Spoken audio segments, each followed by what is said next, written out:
Midnight Horrors contains serious and often distressing events and is not intended for all audiences. Listener discretion is advised.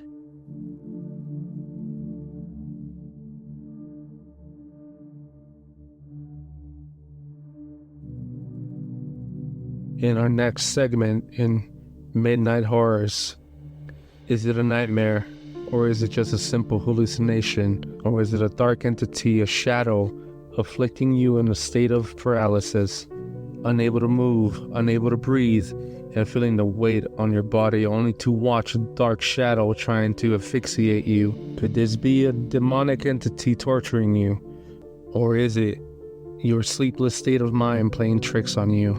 Many people around the world have accounts of these shadow people attacking them while they're sleeping. Many countries and cultures have names for these dark shadows: succubus, incubus, jinn, night hag. But the attacks are all the same. One question does remain: why are these dark shadows attacking people in a state of paralysis? Some call it a curse, while others consider it a gift, the ability to either sense or see spirits. Throughout human history, there has been many accounts of people with such gifts profiting and becoming famous. Others live in a constant state of fear with such traumatic spiritual encounters. Our next two guests have first-hand accounts in the sleep paralysis and the ability to see spirits. Join us in this next segment of Midnight Horrors. Good evening, horror listeners, and thank you for joining us. My name is Leilani, and next to me is my co-star. I'm Frank. And joining us today, go ahead and introduce yourselves. My name is Wayne. Hi, my name is Juanita. Well, you guys are in the podcast today because you guys have had experiences in the paranormal. Wayne, we will start off with you, and then we'll move on to Juanita. So, Wayne, what have your experiences been? Well, let me start off by saying that what I believe personally, what my abilities are. I believe that I'm a telepath, and I also have the abilities of being clairvoyant. So, with being a telepath, most of us, have the ability to feel and hear thoughts and voices. And being with the clairvoyant, we have the ability to see and hear an events, see events that are far away in time and space. So I think a lot of those happen when I'm asleep, and I believe that they're dreams, but I don't think that they're actually dreams. I think they're showing me something that is either going to take place or something that's already happened. So when did this start happening to you? When did you realize you had this, would you call it a gift or a curse? Well, so let me answer the first question. The first question is I've pretty much had it my entire life. And the second thing is um I don't consider it a gift, and I don't consider it a curse. I just know that I have the ability to that I have these abilities. I don't ever try to um summon spirits. I don't ever try to go to places where I know that there's a lot of activity, because being an empath or a clairvoyant or telepath is I get emotionally overwhelmed. So I feel a lot of the emotion when I go to certain places. And I'll give you an example of that a little bit later in the podcast of one of my most intense experiences that I've had at a location. And it's so to answer your question, I don't see it as a curse, and I don't see it as a blessing. I also have never had coaching, so I think that's why I have that feeling of not wanting to engage, because I don't want to be overwhelmed, because I already have them approach me, talk to me, show me stuff. So I don't want to have it control my life. Got it. Yeah, you don't want to mess with something and then no turning back. It sounds like, I don't mean to, tell you how you feel, but have you ever felt like scared? Do you have a fear of this Um, sometimes? I don't know if I ever feel scared, but I do get angry, and I'll tell them to get away. They're not welcome, and I will yell at them and cuss at them and tell them I don't want to talk to you and I don't want to see you. Interesting, interesting. So are you able to communicate with them? Now, I've never, so that's a good question. Whenever I see a spirit or I hear a spirit or I get an intuition of look in this direction, it's almost it's very hard to explain. It's almost like I get feelings. So if I walk in, for example, if I walk into somebody's house, um, I'll instantly focus on one area in that house. Or if I'm walking in the house, something will draw my attention to a certain area in the house. And then I know that something has occurred there. And then it's almost like I know, but there's no way of me knowing whether it's a male or female, and if they passed away there, or if they were prankster, or if they were angry, or if they were happy. It's just like I know it. I just know that they were either this or that. Does that make any sense? Yeah. When would you say you realized you had this gift? Like, at what age do you think it started? And did it progress as you got older? So when I was a really small kid, one of our family members passed away, and it was me and my two brothers. We were at the funeral, and my mom was waiting at the car, and we were saying our last goodbyes. And my older brother, he was saying goodbye, and me and my other brother, were standing there next to him, and he said, "We love you. Goodbye. We'll see you again." And he knocked three times on the where they were placed in the mausoleum, and within a Mhm. minute or two, we got three knocks back. So I was at the age of probably, I think I was probably 6 years old when that happened. But I mean, that was I think my first paranormal experience with that, because that actually all three of us heard the knockback. It was not a reverberation.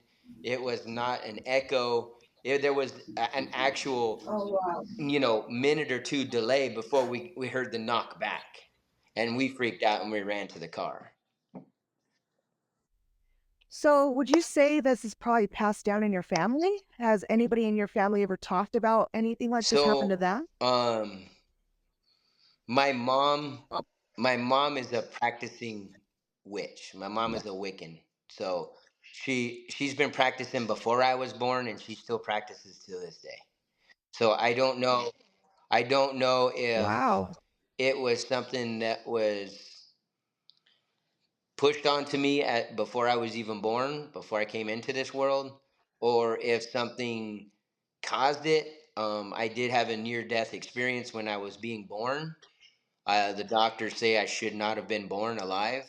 So maybe I was able to acquire those abilities when at birth. I don't really know. I don't know when and where I might have acquired those abilities. Kind of like a crossover situation, but you came back and something came with you. Well, yeah, I would, yeah, maybe so. I don't know, because it's the unknown. But like I said, the doctors Yeah. told my parents that I should have not have made it through the childbirth process. Well, it's a good thing you did. I mean, that's amazing story. Sounds like you had a very hard life. Yeah. First off, I'm sorry for your loss about your brother. And first, Yes. you said something about your mother. You said witch, but you said another word, Wiccan, for our Yes. viewers, our listeners. That's Can you explain what that is? so they don't. If you explain somebody that practices witchcraft, you don't call them a witch. You say they're practicing Wicca. And my mom practices Wicca, and she's a Wiccan witch. So she's always said that she's been a white light witch, but I don't know if that's true. I believe that she may have been into the dark side when I was younger. But whenever she would do her conjuring her spells and stuff like that, I would just normally try to leave the room and not be around her when she's conjuring or summoning or using a Ouija board or using cards or using spells. Yeah. I was just about to say, are you telling me that she's a Sith Lord? You said the dark side Yes. to keep came out of me. I'm so sorry. All right. So, Wayne, has this impacted your life in a good way or in a bad way, or has no effect at all in your life? Well, it's of course it has an impact because when you talk to people that have never had any type of paranormal experience and you tell them that you hear, see, and feel people that have passed, they look at you a little weird, like, what are you talking about? And I'm a Christian, but and I'm not supposed to believe in that, from what the Bible says. I'm supposed to believe that those are demons or evil spirits and or evil demons that I'm seeing. But that's not the case. I don't feel that way. I feel that a lot of the spirits, um, whether they passed from a tragic accident or whatever it is it always seems like the ones that come to me, they'll show me that they're in pain or they're happy or um, so I think I might have got a little sidetracked from the actual question, but um, I don't know. The other side, other way.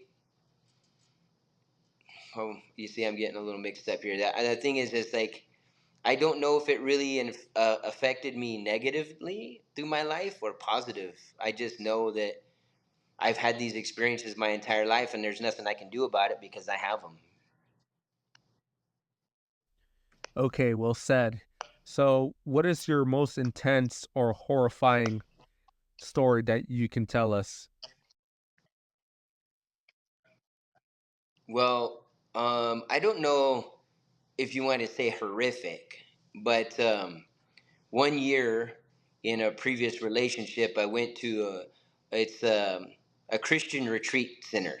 So we all camped up, we all got packed up, and we were going to this retreat to camp there for a few days. It's on a church property, and there was a swimming pool there. There was bathrooms. There was this big bunkhouse there. And when we arrived, everything seemed okay. I felt comfortable because it was a Christian retreat. So we arrived at the location. We got everything set up, and the following day, the people I were with, they had kids, and they said, "Hey, we're gonna go to the pool. You want to go?" And I said, "Well, I'm gonna be around camp for a minute because I'm not really a guy that likes to hang out in swimming pools and stuff like that." So I said, take the kids down to the swimming pool, and I'll be over there in a little bit. So they all went down to the pool. They're all having a great time in the pool. And like I said, I was still at the camp, and I decided, I'm gonna head down, see how everybody's doing. And on the little trail or pathway leading down from the campsite to the pool area, there's men and women's restroom. And most men's restrooms, when you walk by a men's restroom, you can see straight into the restroom. And on a woman's, they have like an S, so you can't look directly into the restroom. There's a barrier, there's a barricade. So as I'm walking, I look into the men's restroom and I see a guy with no shirt on, probably about 6 foot tall, dark hair, short shorts on, like 70s style shorts, like the Dove style shorts, the ones that are real short, colorful shorts. And I walk past the women's restroom and I go, "What? Who's that guy? We're the only ones here." And I was like, my whole life, I've been the type of guy where I want to make sure that everybody's safe around me. So I'm like, I'm going to check this guy out because I don't know who he is. I didn't see him here. I didn't see him pull up in a car. I didn't see him walk in here. So I want to see who this guy is. So I would start walking back to the men's bathroom, which is 10 feet away, not even that. And I get to the restroom and I'm looking inside and I don't see him. So I'm like, okay, maybe he was washing his hands. He was going into a stall. So I walk into the restroom, check each stall. There was only one way in and one way out. So I was like, okay, here we go. So when I did pass by, he was standing at the sink, like I said. His head was down, like he was looking at his hands. He really had no movement, no action. It just looked like his hands were in the sink and he was just standing there. So that was the start of the experiences that I had at that location. So I went over to the pool and I didn't tell anybody because I didn't want anybody to get freaked out. And then later on that evening, we're over at the campsite, sitting around a campfire, and then all of a sudden I just get this like overwhelming emotional feeling of like something is not right. Something is definitely not right.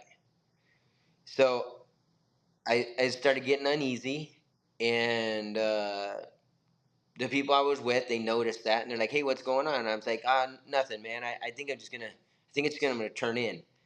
So I went to the tent and went to sleep for that night. And the next day, I got up and we had breakfast and all that. And I'm playing with my dog at the time. His name was Chico, and he was a little Chihuahua. Playing with him out there, and a few of them took pictures of me with me playing with Chico.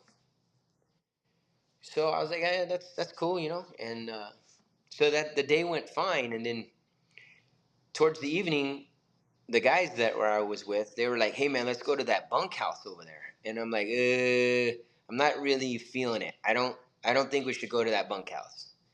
And they're like, Were you getting a? I'm sorry to cut you off. Were you getting a sense of dread or something like a weight? I was getting a feeling of just sadness, not dread, but more sadness. So I was just like, I don't know, guys. You guys can go there, but I'm not feeling comfortable. And they kept pushing me, and guys, the way we talk when we hanging out, they just kept pushing me and calling me names and stuff.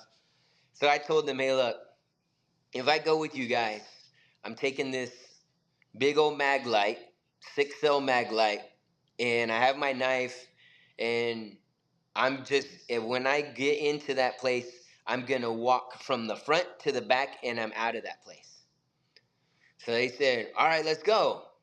So as we're approaching the building, the bunkhouse, it's probably a good, I would say at least 100-person bunkhouse. So it was pretty big. So we get to the bunkhouse, and one of my buddies opens the door, and of course it's pitch black in this bunkhouse. And I shine my light down the hall because you enter from the front, and you can look all the way down this hall, and on each side of the hallway are rooms and bunks. So each room had 2 bunks, and they're pretty much open, so you can see in these rooms as you walk down the hall. And at the very end, you can see a door. So as I'm standing in that bunkhouse, I start shaking so much that it was like I was in a refrigerator with no jacket on, just no shirt, no nothing. I'm shaking. And then my eyes start watering. I was like crying. I started crying like crazy. And I told them, I have to get out of here. I have to get out of here now.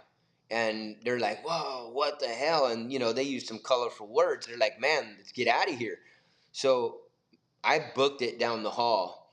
And it was just so much emotion. And it was cold. And it was completely overwhelming. And I get out of that bunkhouse and I'm just walking straight to the camp. And as I get further and further away from the bunkhouse, I'm feeling better and better and better. So whatever had taken place inside that bunkhouse was something horrendous. Something horrible happened in that bunkhouse at one time or the other. Maybe before the property was owned by the church or whatever, but it was an extreme overwhelming feeling. So about a year later, I'm going through some photographs, the photographs that the people took of me when I was there. and my little dog Chico, he had passed away, so I was looking at pictures of him and I playing. And in 2 to 3 of the photos, I noticed all these big white blobs in the pictures, and I'm like, well, there was no big white rocks there. There was nothing like that. I didn't know what those were. So I was like, that's weird. And then I continued to look at some of the photographs, and I dropped one of the pictures. It fell out of my hand, but as it was falling out of my hand, it was almost, it went into slow motion. The photograph, as it was falling, I was looking at it, and it was spinning, but like I'm telling you, it looked like it was in slow motion. And when the photograph hit the ground, I freaked out. I don't know if I can use colorful words on this podcast, but I freaked out because when I picked up that picture and I looked at it, I was absolutely floored. So the person I was with at that time, I walked over to her and I said, "Hey, look at this picture and tell me what you see." She looked at the picture and she instantly seen it. And she goes, "That's death." And I Wow. said, "Oh my God, that's exactly what I see." She says, "That is death standing next to that tree." It was, Are you, it was, go ahead. are you talking about that's with Grim with Reaper? the Green Yes. Reaper? Are we talking about that with Yes, sir. what do you call that? Yes, the Green Reaper. He was standing next to a tree, and in the image, my little dog Chico was there. And Chico is, like I said, a little small Chihuahua. So you could use Chico as our um, scale of how big this thing was. So there's images of me standing next to Chico, and you can see the scale of me versus the scale of what this of death looked like. And it was standing next to the tree, and it literally was, I would say, at least 10 to 12 feet tall. And you could see the outline of its shoulders to its head, to where the cloak over its face. And as you followed and looked down the picture, you can see the robe. His robe was extremely long, and then you can see his hands. His hands were these. Do you still have these photograph They, pictures with you? so let me get to that. So you could see the hands. They weren't extremely uh, defined, but you can tell they were hands. They were extremely long, bony looking hands. And I freaked out. So I couldn't believe that I caught death, an image of death. So I kept the picture for many, many years. And then, things in the relationship didn't work out. I ended up getting a divorce and so forth. But I still had the image over these years. And quite a few years after that, at least 15, 12, maybe 12 years. About 12 years, I had that image, and then I went to go see a psychic. And this lady absolutely knew everything about me and my mom before I said anything to her. And usually, what I do is I withhold information because I want to make sure that the people that I'm talking to are legitimate. And she was definitely legitimate. She knew things she was telling me things about my mom that I didn't know, and then I found out that were true. So I was telling her about this specific image. And she says, "What I want you to do is I want you to bring that image in, and I need to see it." So she says, "Bring it in, set it on the table, set it on the table. And what we'll do is," she said, "I'll take a look at it." She said, "I'm not going to touch it, so don't hand it to me." Are you guys still there? Yeah, we're here. Okay, so sorry, because it's long-winded.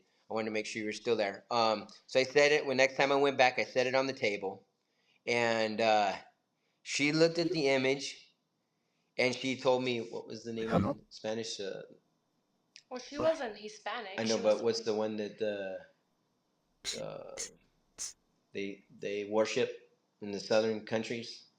I don't know, babe. But Santa anyhow, Muerte. see, yes, yes, yes. She said it's Santa Muerte. And I was like, what is that? She goes, it's death. And I'm like, oh, so I was right. It is death. And she says, you are definitely correct. And she says, have you tried to take pictures of this? And I said, yeah, I've tried to take a picture of it, but it doesn't ever show up in the other images. And she says, yes. So what I want you to do is this. And she gave me candles. She gave me certain things to take back with me, and she says you need to burn that image. So If our viewers are listening in, my wife, she's actually looking at me, nodding her head because she's agreeing with everything that you're saying, Wayne. I guess she have you heard this before somewhere? Well, I'm guessing that death was trapped in that photo. Like, so you can't take a picture of yes, it. Like, it's following him. Like, is what I'm thinking. So the only way to escape from it, yeah, you yeah. have to So burn it. That's why I was like, that's he had to exactly what burn the it. I knew psychic it. said. She says you need Huh. to Yeah. destroy the image. So I destroyed the image, and I continued to see her for quite some time. Um, but she was telling me I needed other things done to cleanse myself, which unfortunately I couldn't afford, because I needed to see some pretty like hardcore spiritual people to cleanse me, but it's very expensive. So, but I don't want to overwhelm everybody. So, I mean, I can continue with another portion of the story after, we speak with Juanita and let her share some of her stories, and then we can get back to some of my others because I don't want to dominate the podcast. My stories are not as crazy as his. Yeah, we got We goosebumps over. we got goosebumps, but Seriously, my hairs are standing up. I think we need to stage off over here because listening to this Yes, story. Wayne That's has really, really, yeah. scary. Yeah, I know. Wayne has So crazy stories. just for our listeners listening to Wayne, is your first name Bruce? No, no. Okay, so we're not speaking to No. Batman. So Death was not following Yeah. Batman around. All right, just making sure. Batman is safe. Oh, So like I said, so like I was saying, we can touch back on my story that, where I believe how this all transpired to that point, but He can continue with his. I don't mind. it's ultimately up to you guys. It's your podcast and how you would like to do that. Maybe take a break from it and let Juanita speak on some stuff, and then come back to me, or To be however you'd honest, like to do it. we would like to dive into Juanita now, but your story is very, very interesting, and I think we should continue it in a second part, another segment into this story, all about you, Okay. because Sounds good. your stories are.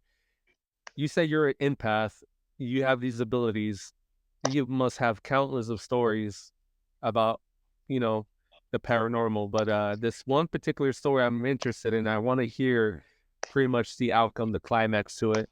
Okay. Sounds great.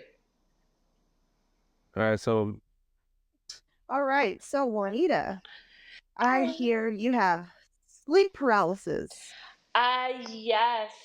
I actually, this is crazy because it used to happen to me a lot. But ever since I married Wayne, my husband, it stopped. So it used to happen to me when I was younger, when I lived with my parents before I got married, before I started dating Wayne. It would happen to me like every other day or every other night.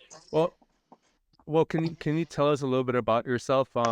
Where did you grow up? What was your upbringing like, and what was your first experience in this this episode or this sleep paralysis? Yes. So I grew up. I'm a Catholic. So I go to church with my mom, but I do believe in spirits and ghosts, especially because with me, it's happened to me since I was little. Where my mom told me that I used to play with little kids, and I would get in the closet, in a very dark closet, and play with little kids, and my mom would get scared, and then I would see my tata, which is it's another word for grandfather in Spanish. Um, so I started having these events going on in my life since little, and I would tell my mom. So my mom knows that I wasn't lying because, you know, it happened since I can remember, maybe 3, 4 years old. So the sleep paralysis happened actually more when I was in my 20s. Living with my parents, I had my own little back house. So it was just me in that little room, my own private bathroom, little room, and started noticing that at nighttime, at around 2, 3 a.m., I would hear men's voices. And I would try to wake up, move, talk, yell at them, because it was just not only one voice, it was 2, 3, and I would just hear whispers, but they were all men talking. I didn't understand what they were saying, but I could hear them very close, but I couldn't move, I couldn't talk. I was just paralyzed. One thing I do remember since I was little, talking to my mom about all of this, my experiences, my mom would tell me, instead of praying for them, say all the bad words you know in Spanish and in English, because that's what they want. They want you to pray for them. If you pray for them, they'll stay. If you cuss them out, you'll scare them and they'll leave you alone. So that's what I would do. I would start cussing at them, telling them, you're not welcomed here, and just using every bad word that I know in Spanish and in English. And the scary part about this is that every time this would happen and I would cuss them out and I was able to move, I would see a huge spider on my wall. And I'm not lying about this. Every time, I don't know if these spirits would turn into spiders, but that's what I would see.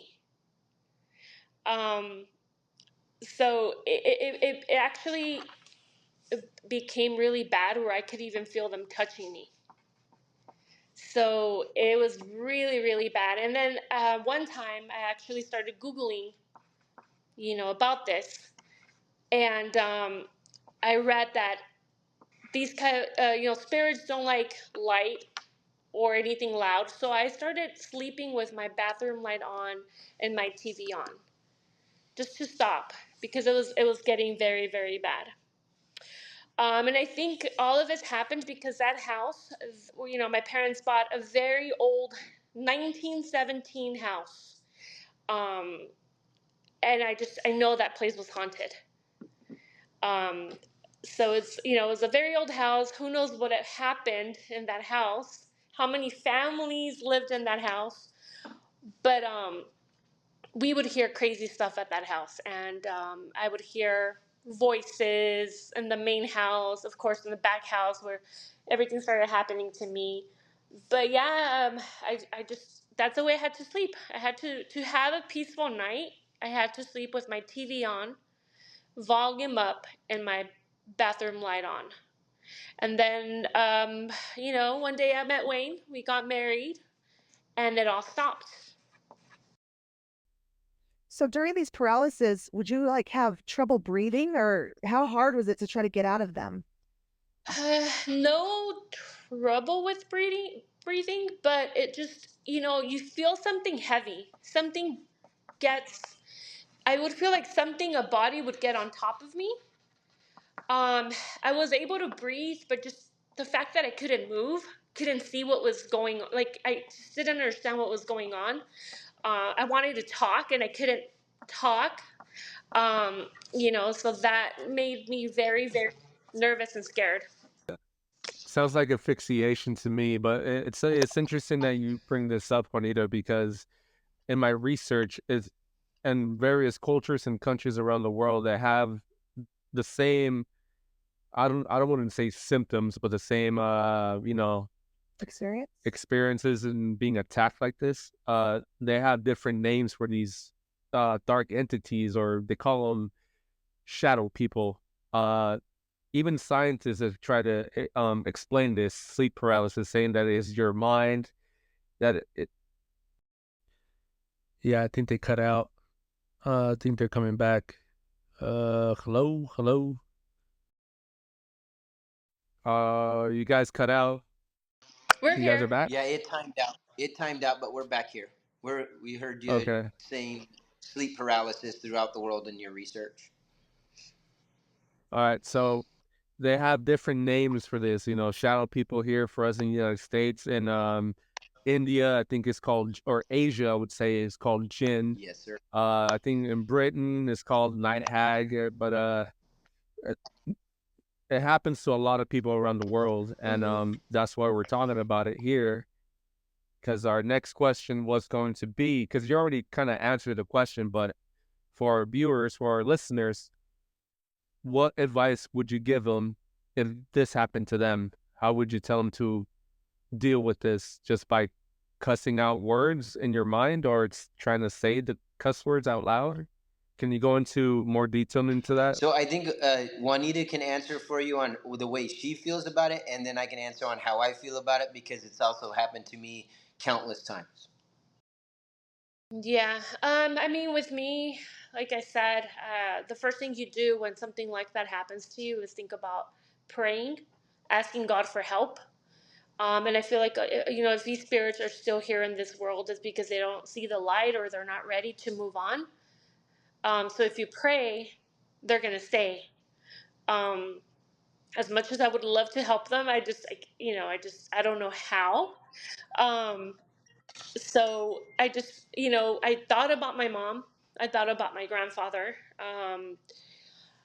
And that's what helped me. That's the only thing that would help me. And then to stop that, it was just the light. They don't like light, they like darkness. So of course when you're sleeping, you have all your bedroom lights off, your TV off. And to be honest with you, Wayne and we sleep with our TV on. We have to.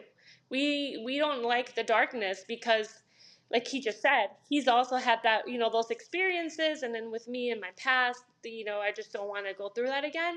So that's what helped me. I don't know if that's going to help with, other people, but that's what helps me and Wayne. So for me, what I've noticed is, like I said, it's happened countless times with me.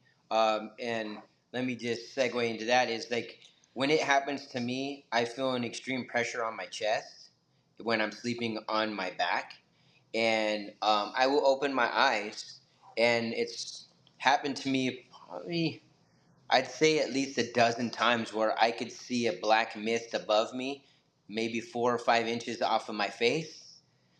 And what it will do is it holds me there. I can't move. I can't yell. I can't do anything.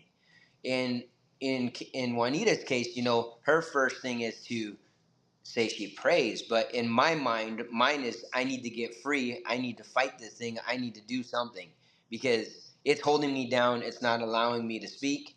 It's not allowing me to move. Not one bit.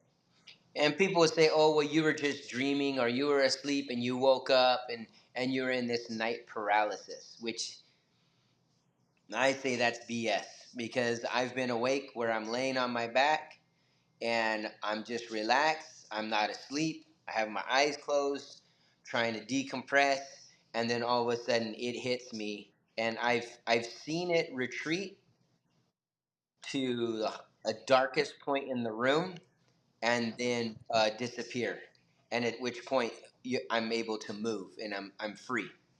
But so what I've started doing to not have this happen to me is, besides having a TV on or a light in the room, I make sure that all the closet doors, all the bathroom doors, anything where they can hide in the darkest place in your bedroom or in your room or wherever you're at night, I make sure that all those doors are closed. And now I sleep on my stomach. I sleep on my chest.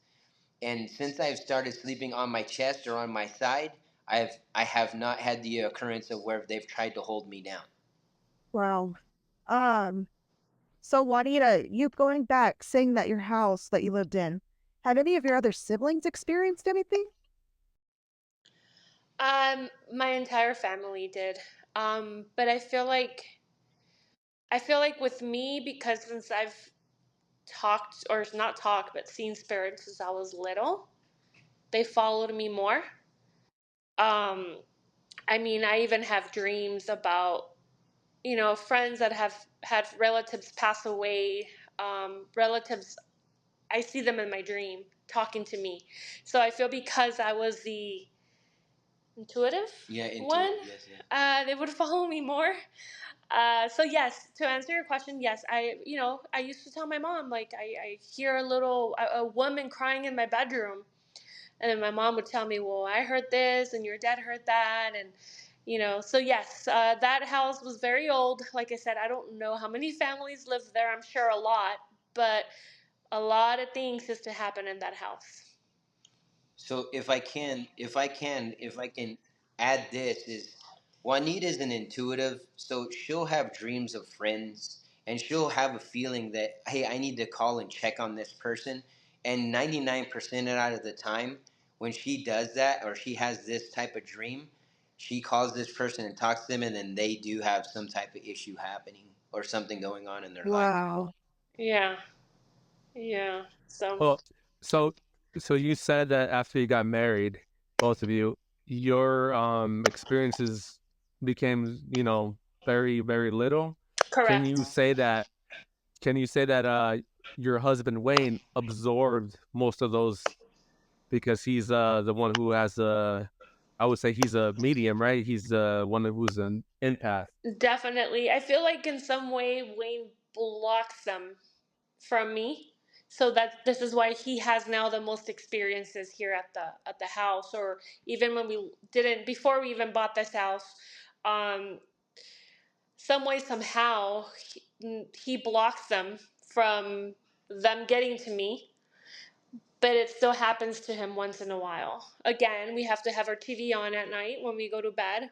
We have to have lights on, night lights, to help us go to sleep. But yes, some way, somehow, Wayne blocks them from me. Huh. That's another way of putting your knight in shining armor. Yes. Now, are you sure you're not Batman? Yeah, I'm Well, sure. he doesn't have the Batmobile. Well, it's your stories. Both of your stories are very, very interesting and very scary. I would say it's giving me goosebumps. And I have a lightsaber that I got it from Disneyland. I'm gonna take it to our bed and have it on all night. Yeah, so when you do reach back to me, I have an abundance of stories. Just stories that are a lot of people don't even believe that they're even real. The things that I've seen and felt and heard, and it's just it's like you asked me earlier. Is it a curse or is it? Uh, do I see it as a gift? And like I said, I don't really know how to answer that. I just know that I have the abilities, and yeah. Something to think about, I would say. But I was gonna ask you a question. I forgot to ask it about your story. Where did this take place? That retreat or that campground? Because I would like to know. That way, I don't go over there. It was a retreat up in Northern California. It was along the coast. I don't really remember the exact town, but yeah, it was a Christian retreat. It was a private Christian retreat where we had to get permission from the church to camp on their at their facility. It was a pretty good sized facility. I would say it was at least 10 acres. Have you ever tried doing research to see if you could find out what actually happened in that bunker? Well, I haven't because what happens is a lot of a lot of the sites that you try to research, it's a pay site and or they don't disclose a lot of information. So because um, I don't remember exactly how many years ago it was, but at up to a certain point in time, real estate agents didn't have to disclose if somebody passed away on a parcel or a piece of property or in a home. Now, most recently, I guess within the last 20 years or so, 30 years, they've had to, now they have to report if somebody passed away in a home or on a parcel or a piece of property if it's requested for that information. They don't disclose that information. So, and a lot of times, people that own the property or own the parcel, they don't want to disclose that somebody actually passed away there I don't know because it why I keep scares thinking Jason potential buyers Voorhees. away. The way you described that man in that bathroom, I was just thinking like he was one of those horny teenagers that wasn't watching the disabled kid. Was there a lake nearby? No, Oh, there was no lake, but it was close to the ocean. But he wasn't actually a boy. I would say he was probably like late 20s, early 30s. The guy I saw in Oh, the all restroom. right. All right. Well, do you have anything else to add? No, I just want to thank you guys so much for joining us. And I look forward to hearing future stories. Keep it going, you know? Yeah, it's very interesting, very scary. The sleep paralysis, the spider. I was gonna ask you, Juanita, the spider that you saw, was it like a big, small? What's the Well, size it was comparison? very large to the point where I could see it from my bed. I don't know, like, how many inches? How many inches would you think this is, babe? Wine glass, 12 Yeah, inches. about a 12-inch black spider. Yeah, I would we're back. The last thing we heard was no, yeah. So like I was saying, cliffhanger, Grim Reaper. yeah, yeah, the cliffhanger, and I would like to know what else happened. So until next time, we'll interview you guys Okay. again. Sounds good. Yes. Thank you. Thank you so much, guys. We really All appreciate right. it, your And time. always remember, if you hear something bump in the night, it's not always good. I got a lightsaber. All Thank right. you for All having right, us, thank you guys. guys. All right. Bye. No, Have a good Thank night. you. Bye. all right, listeners, thank you for tuning in and listening to our podcast. Please like and share this. Subscribe if you want. Leave comments. Give us a rating. A rating would be helpful for our podcast. It would actually determine if we're doing a good job or not. Thank you so much.